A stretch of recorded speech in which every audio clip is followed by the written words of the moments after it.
Welcome to the Bronx Pinstripes Show. Today's show is brought to you by Oakley. Guys, here on the show, we do not leave home without our Oakley glasses in the morning. You guys shouldn't either. Check them out with their new prism technology. Life is better looking through an Oakley lens. Appreciate our friends at Oakley for sponsoring today's show.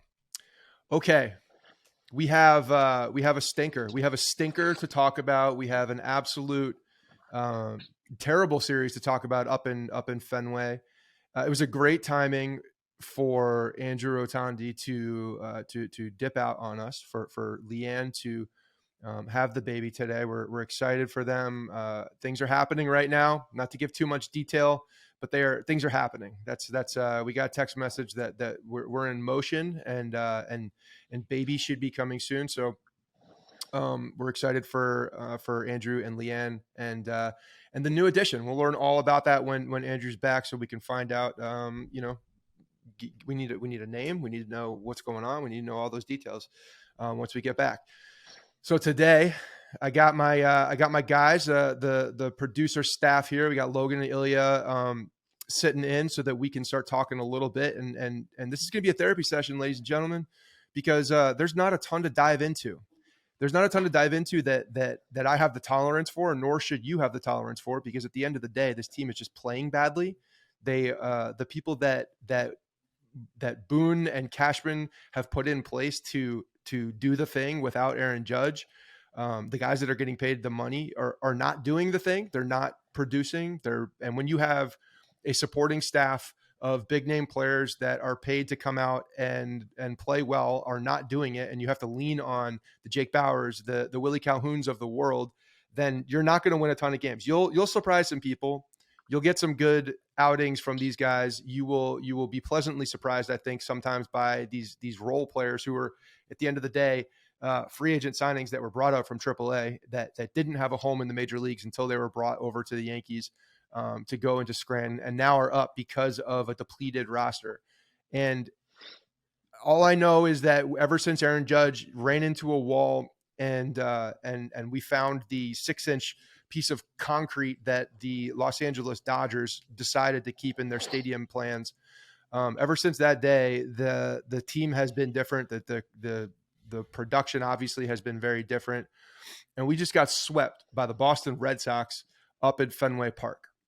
And that's not fun to say that, to feel that, to live through that, especially when you start out in game one on a Friday, when you're getting excited for the weekend, you're getting excited for, a fun series up in Fenway against a team that you believe is a bad Boston team. Well, when you look in the mirror and you also see that bad team, it doesn't matter. That's leveling the surface. That's leveling the playing field.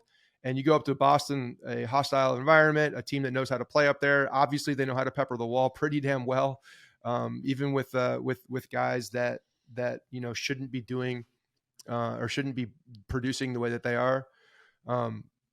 Yeah, man, we got our butts kicked. So, boys, what say you? What's your feeling coming out of this a little bit?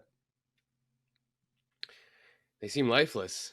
They got nothing. I mean, you go and you look at the numbers of the guys that should be performing, the Stantons, the Rizzos, the DJs. The Glaber was good yesterday, but other than yesterday, really not great. Like, unacceptable. It's like Judge disappears and everybody forgets how to hit. Yeah. I know everybody's wearing it a little bit, but Yeah, no, it's true. Ilya, these guys are not hitting at all. We've talked about so many times that Judge is a big piece, and he protects guys. But when one person leaves, I don't care who that person is. When one person leaves, there needs to be a team around him that steps up and plays to a different level. There needs to be at least 1 to 2 guys that are picking up, half of the production from a guy like Aaron Judge. And it's just not happening. And when you go to a hostile environment like Fenway, every one of those games, whenever we play up there, they're highly contested, and they know how to play at Fenway, and for whatever reason they put up a ton of runs. So if you're not scoring, you're not going to win very many games up at Fenway Park. Yeah, it seems like every little thing is just kind of getting to the Yankees this year. Anthony Rizzo has not been the same since Tatis went back to him on the first base. It's just pretty depressing to watch. It's some salt in the wound too, with these like Boone quotes and the quotes from the hitting coach, Dylan Lawson. Like it's just like Boone said that he said we've been playing pretty well. We just haven't scored a lot. Well, And that's the game. You got to score. You got to score to win. It's just it seems like nothing's clicking and no one's really taking accountability and just saying, it's not good. and that's been a theme for the past however many years now with Boone, and specifically at the end of last year, and at points in previous years, is the accountability piece, and that drives me nuts. It really does. And when Boone's coming up here, this was something that bothered me. And Cone doesn't normally, and he's probably just giving lip service, to be honest.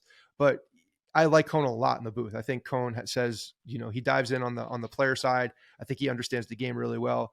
And when he's on Sunday Night Baseball, I get it. Like, you got to take a different approach to the way that you're talking and to the way that you're addressing the audience, because it's not just a Yankees audience on Yes. It's at least in theory, it's a national audience. It's a Boston Yankees. I don't know how many other teams are watching that, because at nauseum they play these games in prime time. So if I'm another fan, I'm probably not watching it.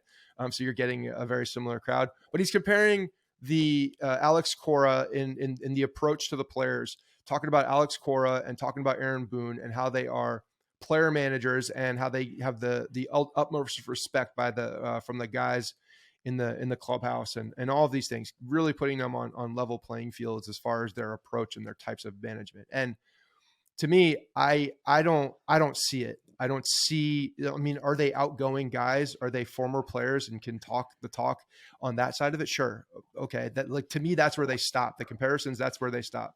Alex Cora, and this is why I chose, before we started, I was talking about the Red Sox being a team that don't be surprised if they do better than what they are looking like. They put a ragtag team together after losing Bogarts. They signed Devers, but they're putting a bunch of guys together that shouldn't do the thing. The thing is that Alex Cora, yes, he is a player manager. He knows the guys, but he also knows what buttons to push. He knows how to get the most out of his guys. Similar to Kevin Cash, like they know how to get the most out of these guys for baseball production, not just like talking to them and going down, in the off season and meeting their family and all those things, because they do all that stuff too. But they know how to actually pull the baseball abilities out them and put them in situations to win and situations to succeed, at least more times than not. And when I see a team like the Boston Red Sox just completely wipe the floor with the Yankees, as they did this weekend, I go back to the manager. And I say, this guy knows what he's doing. He understands how to put his guys in position. Do players have to play? 100%. No doubt about it. They do have to play, and the Yankees players are not doing that. So you combine the fact that they're not hitting with, I believe, a lackluster ability from the manager to put people in opportunities to succeed. You have a sweep. And Logan, the last time we got swept was what? Last year, right? Last year we were going to look back. We went to when they were playing in St. Louis. After post Jordan Montgomery trade. Post-Jordan Montgomery trade, he started one of those games and diced them up. Bader was hurt, and we had no idea who he was. Right. So that wasn't fun. We actually had to go back to 2021 to find a division sweep. I think the Yankees only got swept once last year. They were good. They were good last year, obviously. First half. The end. But, yeah, they were actually – this is the first time that they were swept this year. They're one of the last teams to get swept, but they're like – longest winning streak, longest losing streak. Like, they've just been pretty mediocre the whole way, in the grand scheme of things. The thing is like when I go back and I see the sweep, the last sweep that occurred in division, because that's to me the bigger one. Like, you go to St. Louis, you get snake bit, fine, I get it. And that was the only time that happened. They were all world in the first half. But going all the way back to 2021, a 4-game set against Toronto, like that's a long time. Like that should not be happening. You should not be getting swept in division, especially by a bottom dweller team like the Red Sox at this point. And I wanted to do an AL East standings update here, because we all that's the only thing to talk about right now. We need to understand like how humbling this team is and how humbling it is to watch it. They're 10.5 games out, and they would be way more than 10.5 games out if Tampa didn't go 500 over their last 10. The Yankees are 3-7, 10.5 games out, only half a game out from Toronto, who's 11, and right around 2 games from Boston now. So you're looking at a team that's practically, a couple of losses away from last place in the AL East. And they climbed back up a bit in the standings, but now you're looking at a 10.5, 11-game deficit approaching the All-Star game.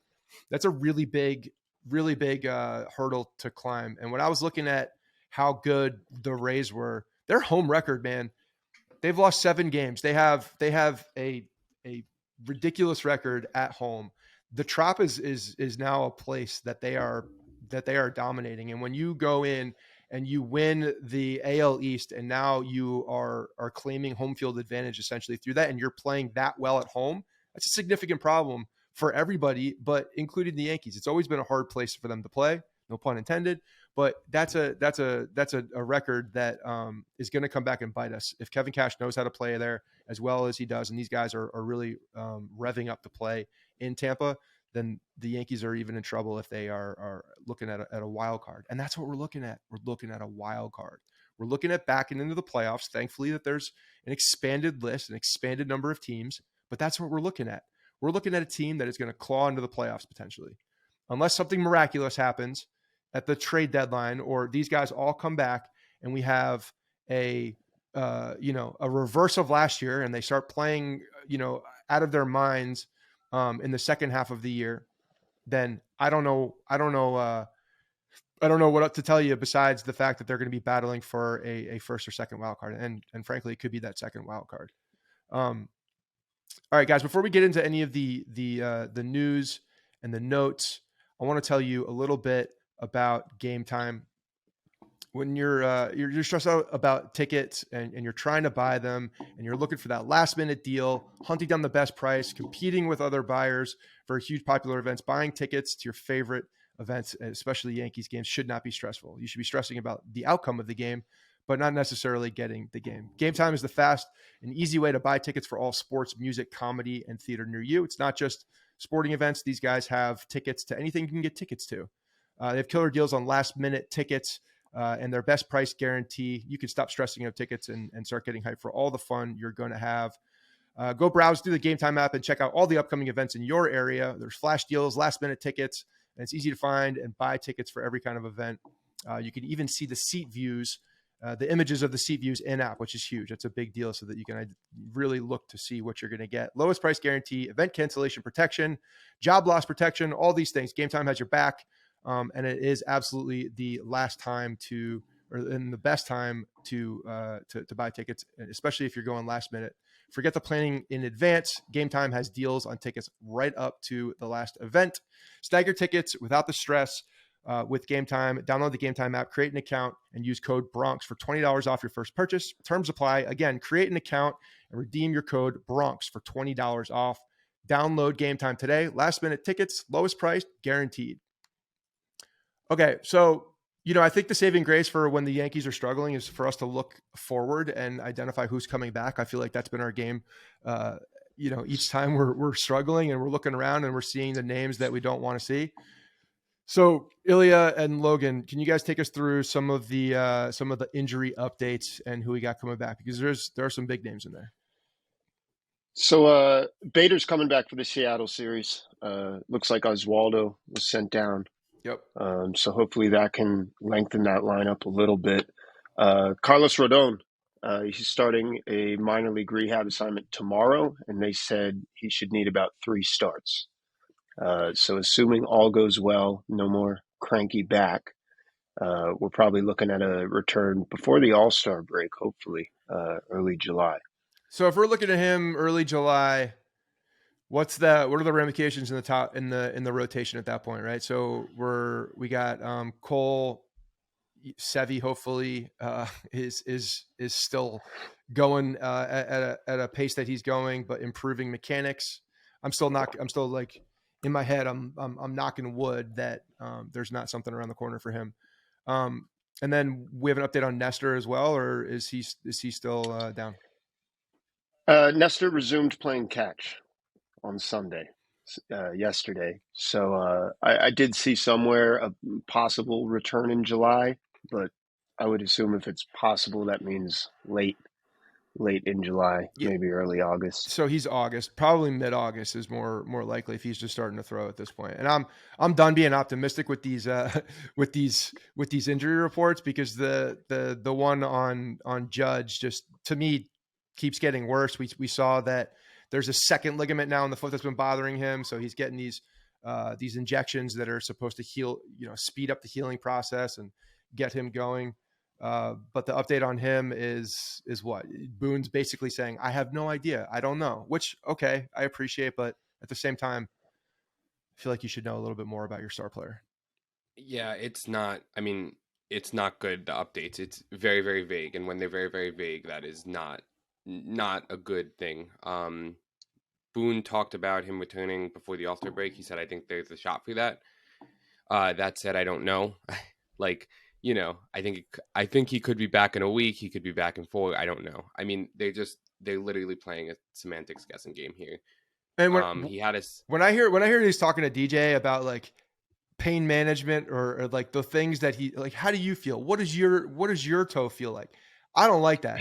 I don't like that at all. I don't like the fact because they still didn't fix, like, they didn't ever really fix DJ's toe. Well, no, they just let him rest. Yes, and we think that their logic was that it's fixing itself by the rest, right? And you have enough of that to do it. But that's the thing. He needed the entire offseason for that thing to even get remotely healed up. And they still had a decision whether it's surgery or no surgery. And when you're looking at Judge, if it's a similar injury, if we're looking at something very similar in the way that they're coming back and something that has the potential of nagging, I'm really afraid of this, because we saw DJ try to come back on it, right? Like, he's tried to play on it multiple times. We don't know what the hell is wrong with DJ at this point.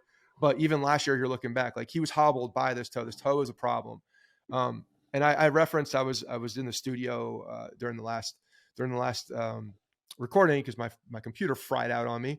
And I was asking the guys in the room at the time, and they're producers on Greenlight, which is an NFL show. And I was asking about Deion Sanders. Apparently Deion Sanders, which I didn't know this, had toes amputated. Okay. Amputated because of turf toe.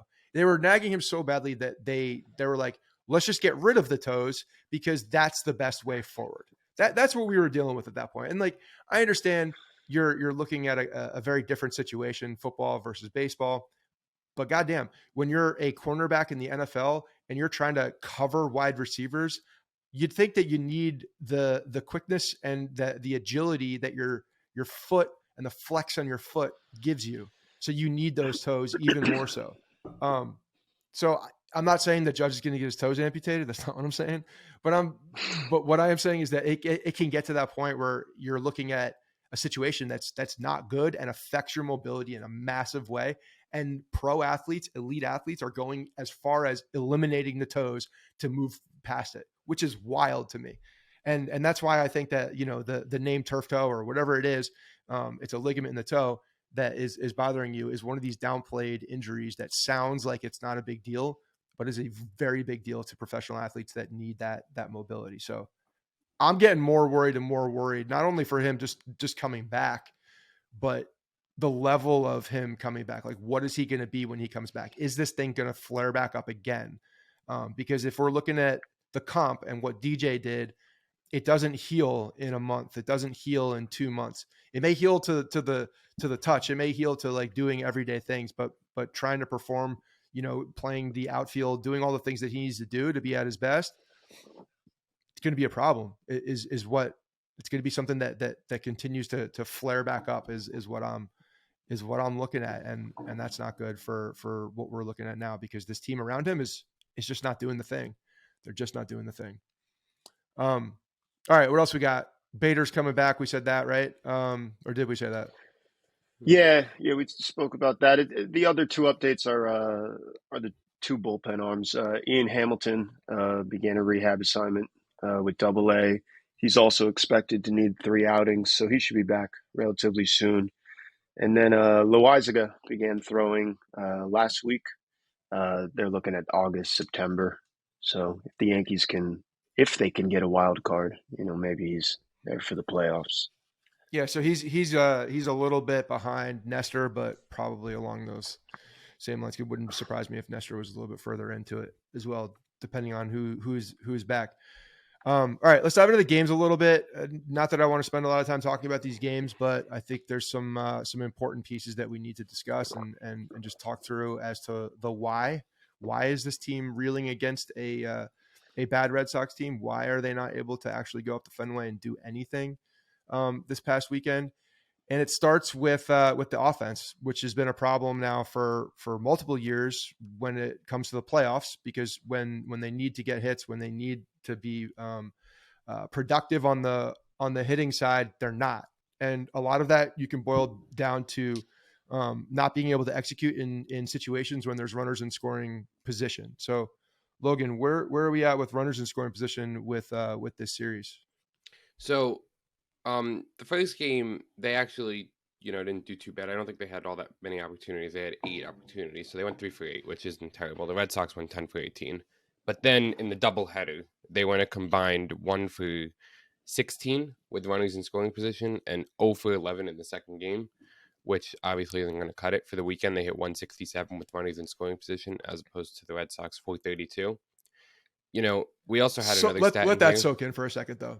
That's ridiculous. Yeah. When you see a team competing that, and look, that's skewed too, because if you look at Friday night, the Red Sox jumped out to such a big lead that at that point, like they're going through the motions. They're going to be throwing a lot of strikes to get through that game. They're basically pitching to contact. When you have a large lead like that, you're not nibbling. Like the Yankees will have opportunities to hit the ball, even with runners in scoring position. So, in a closer contested game, those numbers aren't going to look the same as far as runners in scoring position for the Yankees. So actually it's worse than it looks, which is already bad.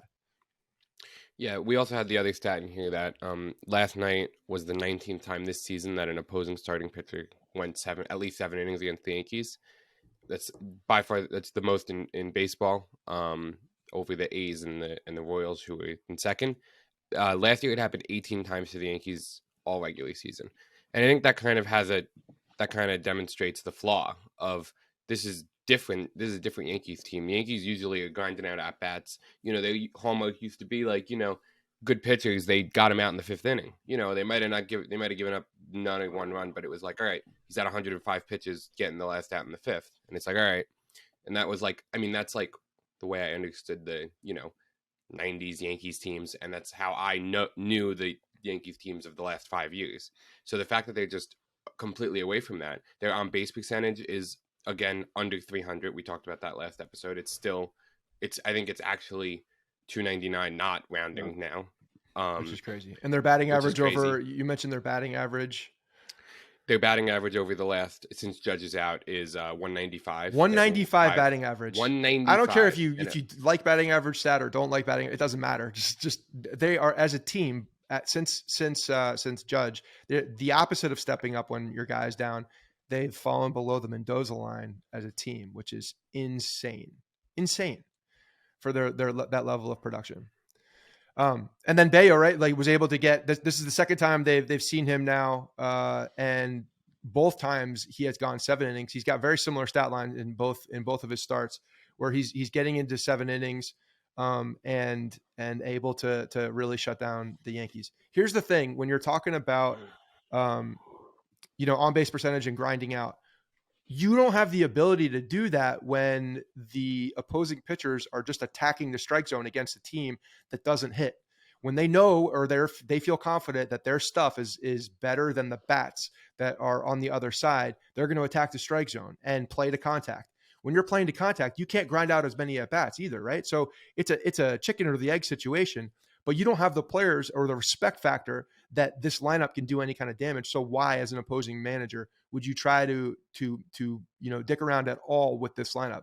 If I'm an opposing manager, I'm attacking them because they can't hit anyway. I'm not going to give them an opportunity to grind out an at bat and wait out an at bat, because there's no reason to be cute against a team that can't hit. Against a team that is hitting under 200 collectively, you got to attack that team. And I think that's a big piece of also why we're seeing when things go bad, they just feel worse because of the low on base percentage, because of the fact that they're not getting walks, because they're being attacked. It's disrespectful because it's true. And we're seeing it on the opposing side. And we're seeing it. Alex Cora is not going to say, go be cute with Giancarlo Stanton because he's Giancarlo Stanton. No, attack him attack him like you would anybody else, because they got to prove the fact that they can get on base, and they're doing it with Rizzo too. And Rizzo, looks like he's, hitting the ball, seeing the ball a little bit better over the last 2 games, I'd say. But they're going to continue to attack, and we're not going to see that mentality. You're not going to see that grinded out mentality for the rest of the year unless this team gets on a torrid run and actually puts a little bit of doubt in the minds of opposing pitchers and opposing managers that they can take advantage of, of being up there and waiting out in at bat. It just isn't happening. They're not going to hit like this, obviously, for the rest of the season. But at the same time, like, it's so strange to me the way that they just can't divert from, like, not having Judge. I mean, Rizzo said it last night, like 30 teams don't have Aaron Judge. Right. And, like, look at the Angels. I mean, they have 2 of the best players and they can't win. It's like, and they're even when they're on the field. So it's like, why is it so stark? Like, it's this baseball's not a sport where it's a one-man show. And especially in today's game where, they're supporting the base hit. They're giving you more opportunities to get a ball through the infield. They're giving you more opportunities to find some green in the outfield. And they're just not able to execute it. I mean, there are multiple times when we had a leadoff double, Stanton up and, strike out. No one's able to advance the runners. I'm listening. First of all, I was driving home yesterday for the first game in the doubleheader. So I was listening to the game on the radio. And by the time I got into the car and got the game on, the top of the first had already happened. Glaber hit the 2-run home run. And I'm sitting there. My family is asleep because we had a long night. Everybody's sleeping. I'm sitting there driving, trying to stay, on tip top, listening to John and Susan. First hit came for the Yankees since that was, I think, in the 8th inning. I think Bowers hit another ball like that. That was it. It was an awful game. It was an awful game. It was an awful game to listen to. You're not hearing about, anything positive happening on the offensive side. And yeah, there was some decent pitching. Like, you're looking at Severino, that was looked a little bit better. You guys both said that you thought Severino looked better. What did you see in him yesterday that gave you a little bit more of a hope for optimism for him? His velocity obviously ticked back up. I know it's been slowly ticking up the past few starts, but besides that, he obviously didn't give up any home runs, which is like such a stupid way of putting it. But he's been getting crushed on the home run ball, and when you're playing at a place like Fenway, at the end of the day, he wasn't good, but he definitely battled a little bit more. He definitely, he got it through, 5 innings. I think early on you could see the velocity was popping. We looked up the numbers. Like, you're splitting hairs when we were looking at the velocity, right? But yeah, he was at the high end 98, averaging a little higher than normal. But really, what it comes down to is command with him. And I think early on you saw some of that life, you saw some of that battle. Some of that swing and miss. Hasn't been getting. Correct. And at the end of the day, though, he 7 hits, 3 walks, 5 innings. That's 10 guys on, whether it's from the hit or you're letting him on through the walk. And that's not good enough. When you're not getting the swing and miss at the same level you have been, and you're not able to get out of trouble in the same way that you have been in the past, it's not good enough. And like, I didn't see a ton more out of him, to be honest. I didn't see a ton more that I'm like, okay, yeah, it looks like he's getting better and really cleaning things up. I saw a lot of mechanical flaws still. I saw a lot of inconsistencies. And when you're not able to control the strike zone still, especially with a guy like Severino, you're in for a long outing or a short outing with him.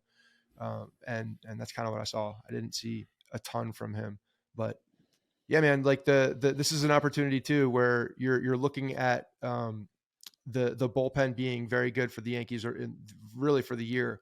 Michael King was not good when he came in for Clark Schmidt in that first game. I thought Clark Schmidt looked a lot better. I went back and watched it after listening to the game. Looked a lot better early on. Got into some trouble at the end there, obviously. Michael King was brought in to get out of some trouble. And this is another thing. We were talking about this last week, where Boone had the Mets with off days flanking that series. So Tuesday off day, Monday off day, Tuesday, Wednesday games, Thursday off day. and you're saving relievers at that point. Michael King hadn't pitched in 5 days. I'm not saying that that's a reason for him to struggle, but we have some numbers on him over his last few starts, and they're not good. I gotta believe sitting for 5 days with a guy like King doesn't help matters. What are the numbers on King? The numbers that we pulled. We got him in the last 7 games. He's got a 5.06 ERA. He pitched 10 and 2/3 innings, 11 hits, 6 earned runs, 5 walks. I was just kind of doing like a little bit of I was trying to just look like, kind of what's been different. He's really ramped up his sweeper, our favorite pitch in the month of June, and he's dropped his sinker percentage, which is strange to me because it seems like he's deviated from what works. Yeah. And now it's not working. And again, it seems like if I can do a 2-minute search and see a stark change and bad results, what's interesting about that too? I call a two-seamer that everybody's calling a sinker without vertical, because the vertical movement on the sinker is actually slowed down. It's not as much. There's definitely left to right movement now. It's really a true two-seamer. But we look at Holmes and King throwing that pitch, that a very similar pitch, high velocity sinker, a lot of late movement that has horizontal left to right movement, but also a little bit of vertical. It doesn't seem like they're able to throw it consistently for long periods of time. That's the one thing I'm noticing, is that like we saw when it's good, when it's on, like they're very much dominant, practically unhittable guys. But it doesn't seem like they're able to sustain that pitch over a long period of time to execute it. And I'm wondering if that's because that pitch is taxing on the body, taxing on the arm, which has led to either our dead arms or injuries, or in the past, or they're just not able to consistently repeat those mechanics so that they can get that high end execution. But that pitch is one that's standing out to me from both of those guys who need that pitch to be like at that elite level. It's the Zach Britton effect. Zach Britton, if he sat for more than 2 days, it was like ball. I mean, Clay Holmes is almost the same. It's such a feel pitch. Yeah. And if they sit for too long, you lose the feel for it. But then, Andrew was throwing some stuff in the chat about how, on the second game against the Mets, it was a close game. They made all the high leverage guys unavailable, and then they said for workload management, basically, and then which is ridiculous when you understand that there's two off days in that same week, which doesn't happen often, right? And then you go into the weekend and you don't need them Friday or Saturday, right? Because then the rain out, and then obviously you need them Sunday now. Well, they did need one of their high leverage guys on Friday. IKF was in the game, right. High leverage situation, obviously, right? But yes, he pitched well. Were you surprised? Never surprised with IKF anymore. I'm not allowed to say that I'm not. So they came in for work in the last game, and it's like, all right, now it's like too little too late. It doesn't even matter. You're down 3 runs. The offense doesn't have a chance. So, Yeah, they and I believe that Boone does have to get these guys regular work. When 5 days off for a guy like that doesn't have the ability to come in and have that long period off and able to execute at a high level. I mean, clearly something is with that, but yeah, he wasn't able to. I thought Schmidt, he still needs to get deeper. His pitch count still is too high. I think he was at like 80 some pitches into the 5th inning. Like he needs to go deeper, but he's definitely looking better. He's not the problem he was. But there's still, when you have Herman going 2 innings, Schmidt going 5 innings, Severino going 5 innings. This is going to be not only a problem right now, but again, we're going to look back at this in September and say, man, these relievers have been worked a lot. A lot of them have, high pitch counts for the year, high inning counts for the year, and it's because of the depth. So the fact that Rodon's coming back is big, because you need a guy that's going to go deeper into the game. When you have the Red Sox throwing a guy like Bayo out that's throwing 7 innings consistently against the Yankees 2 times in a row with very similar stat lines, you're not able to find out something else about him and get to him at all. This young guy's having a lot of success.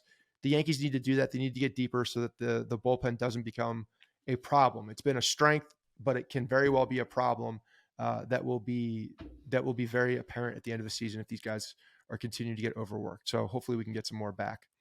All right, I want to look forward because looking forward is the best thing to do for us at this point. It's really the only thing we can do. And if we're doing that, we might as well look through Oakley's blue prism technology, make sure that we are seeing crystal clear as well as we can. We're excited to partner with Oakley. You want to express your style and build a look that's made for you. I've been wearing these Oakley glasses. Been playing a little golf lately. I'm trying to get back out on there as much as possible. It helps me in the mornings. And when I have these large glasses that allow me to see my peripherals, everything in front of me, everything is crystal clear with their new technology. I'm loving it. And they're very light too. If you guys are looking for a pair of glasses to wear playing any kind of sport, check out the Oakley new line because they stay on your head and they're light, so you don't realize that they're even on, which I love. I love that from a feature from a sunglass. I don't want to feel them all the time. You need to get a pair of Oakleys. They're suited for everyday eyewear, frames and lenses, allowing for extension of self and expression of your personality. So there's more than meets the eye. We all look good, and like I said earlier, we don't leave home without them. The Oakleys are a staple for the mornings. And right now we're almost at the official start of summer, which means you need to upgrade your sunglass game right now. Check out Oakley.com to get a pair of Oakleys yourself. Again, I really suggest getting those wide lenses for the ability to stay on your face while you're playing sports. The Prism lens technology is amazing. It's a proprietary technology to Oakley and available for everyday settings as well. If you want to know more, I know you do. So go over to Oakley.com and do your own research. And while you're there, get a pair of glasses for every day that'll be sure to change your look for the better. When you wear Oakley, there's really is more than meets the eye. Don't trust me. Try for yourself.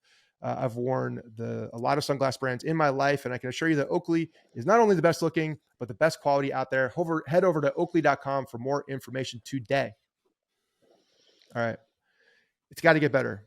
It's got to get better. And the Seattle Mariners, which is a team that I grew up not liking because they were a thorn in the side for a very long time.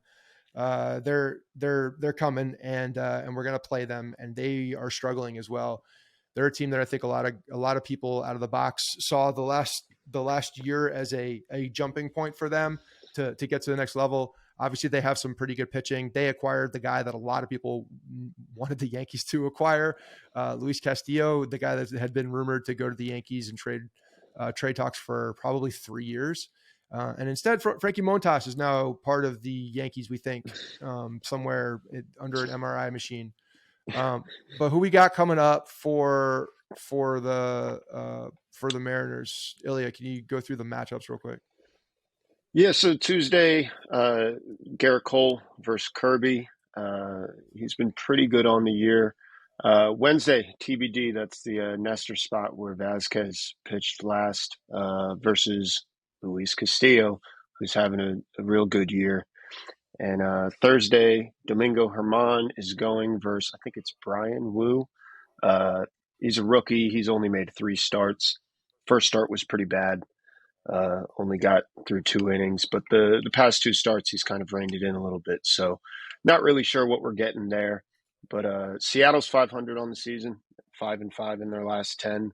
So hopefully the Yankees can, do some damage. You're about to say, if you want to call it that. Yeah. It's not damage. Can we start with getting on hopefully base? they can come up for air through this series. But the thing is that Yankees are tied right now for that last wild card spot with the Astros. The 3 teams behind them, Blue Jays, Red Sox, and Seattle, who are only 3 games back. I know it's early for wild card standings watch, but it's not that early when bottoming out. Yeah. When you're bottoming out like this, it's it's something to look at.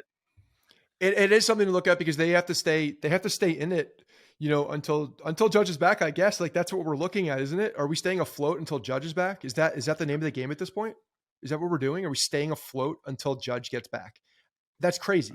Rodon, Judge, whomever else is coming back. I know Bader's going to come back. He's not going to be a complete game changer for this lineup. He's a catalyst, but he's not a game changer for this lineup. It's like we're all hovering and treading water until Aaron Judge comes back, and praying to God that is, that one, he's healthy and is able to perform like the guy that we expect. But the more he's out, the longer, like I said earlier, the more we're hearing about the ligament issues and the conversations he's having with LeMahieu on how to manage the thing or what it felt like. I'm getting more and more concerned with the level of play we're going to get from a guy that comes back with this injury, because the toe is weird. Clearly, we've seen that, and even the options to heal that injury are weird. They don't even know. It's very much out in the open. Do you do surgery? Do you not do surgery? Do you wait for it to heal? How long do you wait for it to heal? Judge is 6'7". This is a guy that everything is going to be, everything you look at from, if you're rehabbing the same injury as a guy who's 6'2" or 6 foot, it's different than 6'8". It just is. There's more impact. There's more, the stopping and moving is more treacherous on those ligaments. When you're dealing with a guy of his size too. So yeah, I guess we're treading water. Luis Castillo has been nasty against the Yankees in the past. I think that, Vasquez has earned another start. No, don't we? We're looking at, I don't see a better option right now. I think he deserves it. The kid should see the mound and they should make the appropriate move so that can happen, because at least he was productive in his last start. So that's what we're looking at. Seattle Mariners. All right, guys, we're going to wrap it up. Hopefully the next time we can have some more positive things to talk about. I hate living in this world of unknown. I hate living in this world of despair. But the fact is this is the world that we're in right now. This is you can't sugarcoat this shit with the way that this team is playing. There's nothing to sugarcoat. They are playing badly. They are not playing to the ability that they need to, with the guys that are being trotted out there still, even if your name isn't Aaron Judge, and they need to do better. So that rolls downhill. And I'm still wondering, like, at what point, if this team doesn't turn it around by the second half, at what point does Hal say, I've had enough. There's a breaking point. We got to change something up. Like, it's got to come at some point. I know we've been saying that for 2 years, and they've extended the man since then. But they've got to do something. When you don't have your big players playing and you're not getting the most out of these guys, something's got to give, and they need to figure it out. And guess what? That guy's not irreplaceable. Boone is not irreplaceable. All right. Well, we will talk to you later this week. Hopefully Andrew will be back as well. We'll get an update, but congratulations to Andrew and Leanne on the new baby coming today. We're all very excited. We'll talk to you guys later.